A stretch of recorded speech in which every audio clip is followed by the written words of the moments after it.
نحمده ونصلي ونسلم على رسوله الكريم اما بعد فاعوذ باللہ من الشیطان الرجیم بسم اللہ الرحمن الرحیم نحمده کے بعد اب حدیث سنیے. ہم اللہ کی حمد بیان کرتے ہیں پھر حضور پر درود و سلام بھیجتے ہیں. حضرت انس سے حدیث ہے کہ وعن انس، انس سے ہے کہ بے شک رسول اللہ صلی اللہ علیہ وسلم رکب فرسا، حضور گھوڑے پہ سوار ہوئے. فرس گھوڑے کو کہتے ہیں، رکوب کہتے ہیں سوار ہونے کو. رکبہ حضور گھوڑے پر سوار ہوئے. حضور کی شان یہ ہے کہ اگر سب سے کمزور گھوڑا بھی ہو حضور بیٹھ جائیں تو تیز گھوڑوں سے آگے جاتا تھا. صحیح بات، بہت معجزہ تھا. ذرا سے ایڑ بھی لگا دینے تو اس میں اسپیڈ آ جاتی تھی. تو حضور گھوڑے پہ سوار ہوئے. فسورع، تو حضور پھسل گئے، اس سے بیٹھے اس پر حضور پھسل گئے. فجحش شقہ الایمن، تو آپ کا سیدھا موڈھا زخمی ہو گیا، اس سے سر کے آپ زمین پر تشریف لائے. تو گھوڑے وغیرہ سے جو کوئی سرکتا ہے یا پھسلتا ہے ذرا بڑا مشکل ہوتا ہے، لیکن آپ کے صرف سیدھے موڈھے پر کچھ خراش آئی، یعنی زخمی ہوا ہو. پھر کیا ہوا؟ سیدھا موڈھائی بھی بتا رہے ہیں، سیدھے موڈھے پر. اور آدمی قیام میں جو ہے ہاتھ لگا کے ہی اٹھتا ہے. فصلی صلاۃ من الصلوات، تو وقائد، تو حضور نے نمازوں میں سے کوئی نماز بیٹھ کے پڑھی. بہت سی نماز نہیں، اس نماز کا نام نہیں لے رہے ہیں یہ، آج نمازوں میں سے کوئی نماز حضور نے بیٹھ کے پڑھی. ہمیشہ کھڑے ہو کے پڑھتے ہیں. لیکن نمازوں میں سے کوئی نماز جو زخم آیا تو آپ نے بیٹھ کے پڑھی. لیکن نماز با جماعت پڑھی. امت کو درس یہ دینا تھا کہ میں نبی ہو کے اور زخمی ہو کے بھی جماعت سے پڑھتا ہوں. تم امتی ہو کر کے ذرا سے زخم آئے اور زکام ہو جائے کیسے گھر میں بیٹھو گے؟ دیکھ رہے ہو، بس ذرا سے ناک پائی بس گھر میں بیٹھ کے بس طبیعت ٹھیک نہیں نرم ہے تو گرم گرم کھانا کھا لو ٹھیک ہو جائے. کسی سے کہے تو گرم پکوان لیا، کیا کوئی دکھ ہے؟ جماعت کی نماز پڑھائی حضور نے اس حال میں بھی، اگرچہ حضور نے بیٹھ کے پڑھائی. کوئی نماز پڑھائی، زیادہ نہیں، بس کوئی نماز. نمازوں میں سے کوئی نماز بیٹھ کے پڑھی. وہ وقائد فصلینا وراءہ قعودا، تو ہم نے بھی حضور کے پیچھے بیٹھ کے پڑھا. اس کا مطلب یہ ابتدا کا واقعہ ہے، یہ آخر والا نہیں ہے. ورنہ پھر مرض الموت میں جس میں حضور نے وصال فرمایا، پردہ فرمایا، اس میں حضور کو بیٹھ کے پڑھ رہے تھے اور قوم پیچھے کھڑی تھی. آگے آ رہا ہے، ابتدا کا معاملہ ہے. ابتدا کا معاملہ، دھیرے دھیرے نماز بھی مکمل کی حضور نے، ایک ساتھ نہیں کیا. معلوم ہوا کہ دین دھیرے دھیرے آتا، ایک ساتھ نہیں آئے گا. لوگ سوچتے ہیں بس کچھ ایسا سبق سنا دیجیے کہ کافی ہو جائے، ایسا کبھی نہیں ہوگا. اسی لیے قرآن دھیرے دھیرے اترا، 23 برس میں اترا. اور یہ کہتے ہیں کہ 6 مہینے قرآن پڑھا دیجیے. کیا کرامت کے ذریعے پڑھ لیجیے، الگ بات ہے. تو کہا ہم نے بھی بیٹھ کے پڑھی حضور کے پیچھے، حضور نے بیٹھ کے پڑھا ہے. فصلینا وراءہ قعودا، تو ہم نے آپ کے پیچھے بیٹھ کر کے نماز پڑھی. فلما انصرف، جب آپ نماز پڑھا کے فارغ ہو گئے، اس وقت موٹا زخمی تھا، اس وقت کی بات ہے. جب آپ فارغ ہوئے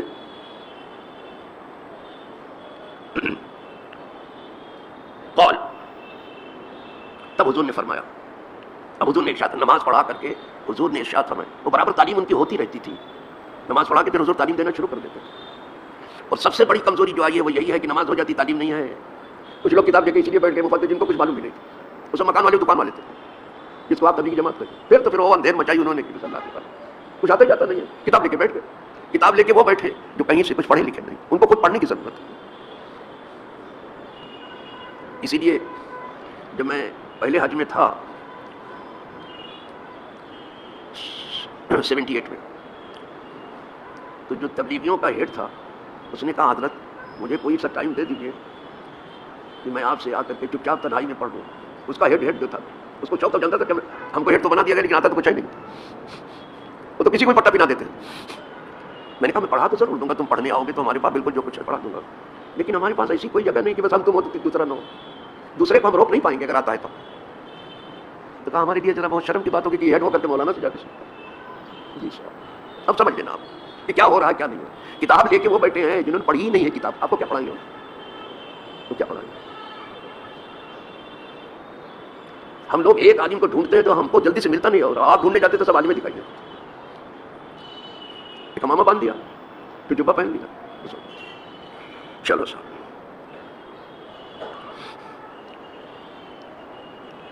اب حضور نے ارشاد فرمایا، نماز سے فارغ ہو کر کے حضور نے ارشاد فرمایا فرمایا انما جعل الامام لیتم، سوا اس کے نہیں کہ امام اس لیے بنایا گیا ہے کہ اس کی اقتدا کی جائے، اس کی پیروی کی جائے. امام اسی لیے ہوتا ہے کہ جیسا کچھ وہ کر رہا ہے ویسا کرو. تو امام اسی لیے بنتا ہے،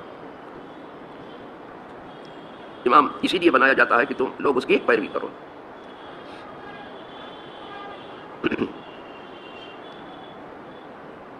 فَإِذَا صَلَّى قَائِمًا فَصَلُّوا قِيَامًا، جب امام کھڑے ہو کے نماز پڑھے تو تم بھی کھڑے ہو کے پڑھو.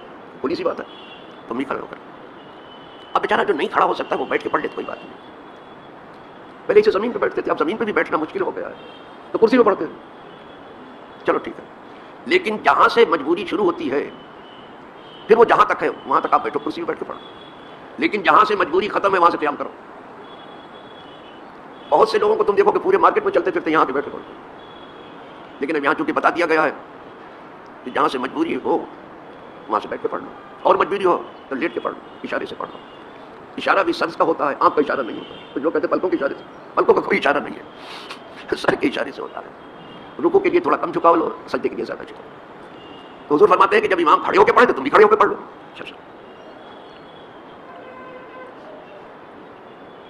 وَإِذَا رَكَعَ فَارْكَعُوا، جب امام رکوع کرے اس کے پیچھے تم رکوع کرو. کوئی آیا دیکھو یہاں بھی، اس کے پیچھے تم بھی رکوع کرو. فَإِذَا رَفَعَ فَارْفَعُوا، جب اٹھ کے کھڑا ہو جائے تو تم بھی کھڑے ہو جاؤ. یعنی سجدہ کر کے اٹھے گئے تھے تم بھی کھڑے ہو جاؤ. ایک ایک چیز حضور نے کھولی ہے اچھی طرح سے. وَإِذَا قَالَ سَمِعَ اللَّهُ لِمَنْ حَمِدَهُ،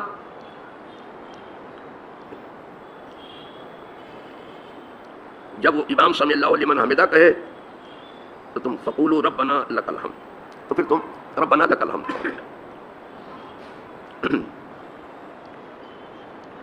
وَإِذَا صَلَّى جَالِسًا، اب دیکھو بات یہاں سے شروع ہوگی. اور جب امام بیٹھ کے نماز پڑھے، اس حدیث کو اس لیے لایا گیا ہے، وہ نقطہ ادھر ہے.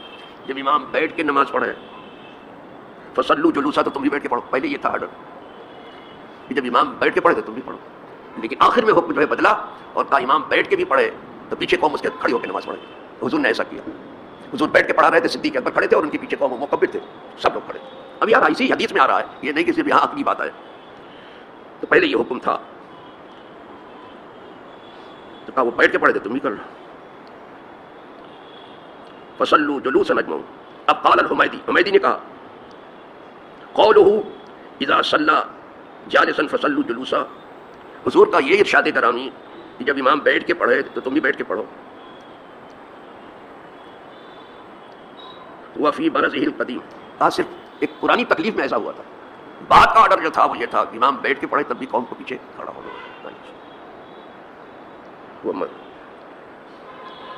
فصلى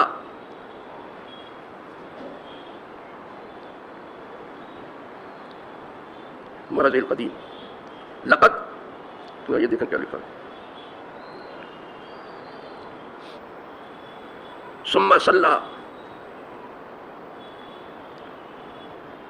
بعد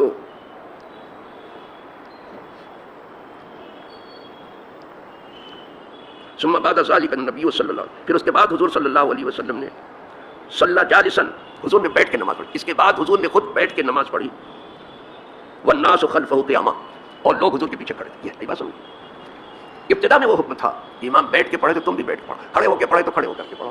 لیکن بعد کا حکم جو تھا وہ یہ خود حضور نے ایسا کیا کہ حضور بیٹھ کے پڑھا رہے ہیں. وہ مرض میں تھے، وہ مرض بھی ایسا تھا کہ کئی بار جو ہے ایسا لگتا تھا خشی تاری ہو گئی، اور جب آنکھ کھلتی تھی بس وہی نماز یاد آتی تھی. بعد کا حکم یہ تھا کہ امام بیٹھ کے بھی پڑھے تو تم کھڑے ہو کے پڑھو. اور یہ سب اسی دن کے لیے ہوتا ہے. یعنی نبی کا مرض بھی مصلحت کی وجہ سے ہے تاکہ قوم سیکھے. دیکھا قوم سیکھے، اگر یہ نہ ہوتا تو کیا کرتی پھر کیا.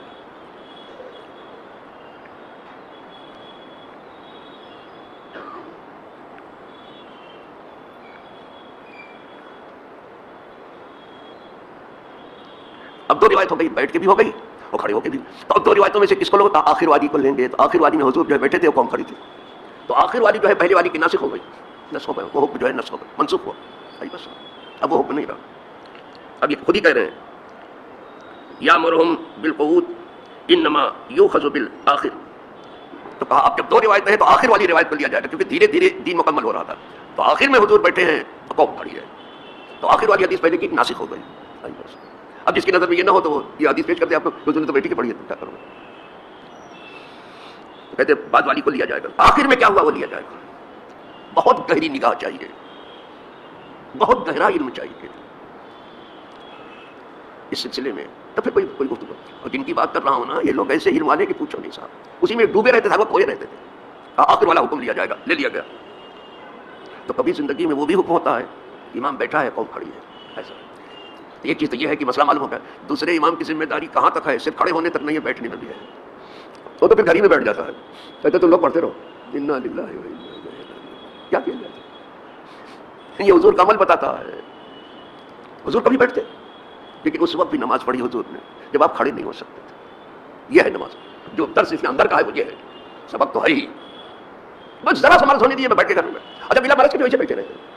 اب ان کو کچھ پتہ نہیں ہے یہ کیا سمجھے کہ جماعت میں کیا ہے اور الگ پڑھنے میں کیا، کچھ ان کو معلوم نہیں ہے. یہ تو بس آ گئے ٹوپی لگا کر کے، اور ٹوپی نہیں رہی تو یہاں سے مسجد سے ٹوپی لے لیتے ہیں، اور کبھی کبھی یہ ٹوپی لگا باہر بھی گھومتے. خیر کوئی اس میں برا نہیں، بھول چوک سے لے جائے کوئی بات نہیں، لیکن یہ ٹوپی کسی کو پہنانے کی کوشش مت کریں. انا للہ و انا الیہ راجعون. دیکھنا یہ ہے. اب سمجھ میں آ گیا مسئلہ آپ کے. اب آگے کہتے ہیں فالآخر من فعل النبی صلی اللہ علیہ وسلم. پھر آخری حضور کا جو فعل تھا یہی تھا. ھذا لفظ البخاری. آخری امر یہ تھا کہ حضور بیٹھے تھے، کون کھڑی تھی. اور اتفاق کیا ہے مسلم نے اجمعون تک. وما زاد فی روایت، اور ایک روایت اتنا اور زیادہ ہے، کیا ہے؟ فلا تختلفوا علیہ. کبھی امام سے اختلاف مت کرنا، زبردستی اختلاف مت کرنا، اختلاف مت کرنا. کوئی چیز آپ کے علم میں زیادہ ہے تو بتا دینا، اختلاف مت کرنا. اس لیے کہ ہم کو تو بچوں سے بھی سیکھنے کا آڈر ہے. دیوار پڑھنے کا بھی ہمارا مزاج ہے.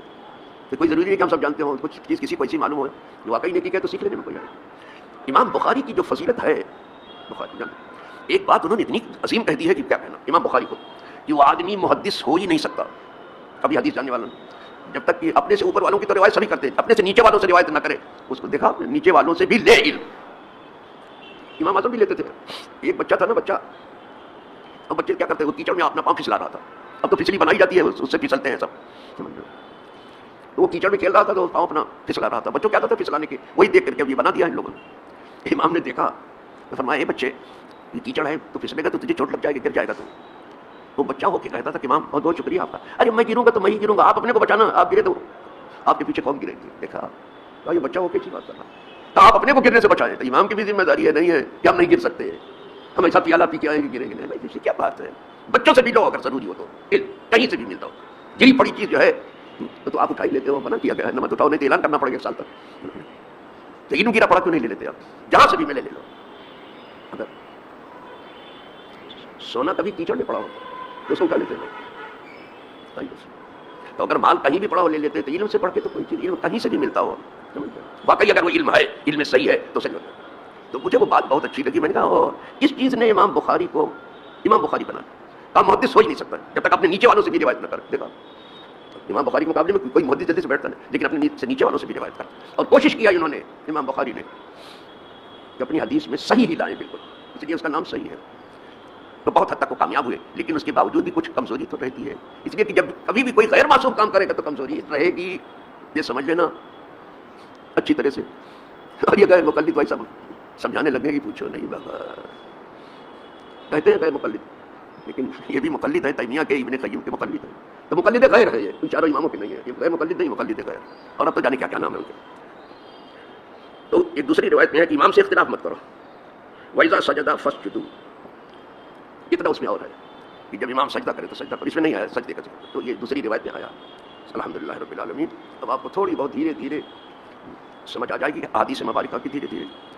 اور جو بہت زیادہ خیال ہے کہ ہم بہت جانتے ہیں، دھیرے دھیرے آپ کو احساس ہونے لگے گا کہ ہم کچھ نہیں جانتے. جب یہاں پہنچ جائے سمجھ لینا علم آ گیا، کام کرنے لگا ہے اندر اندر.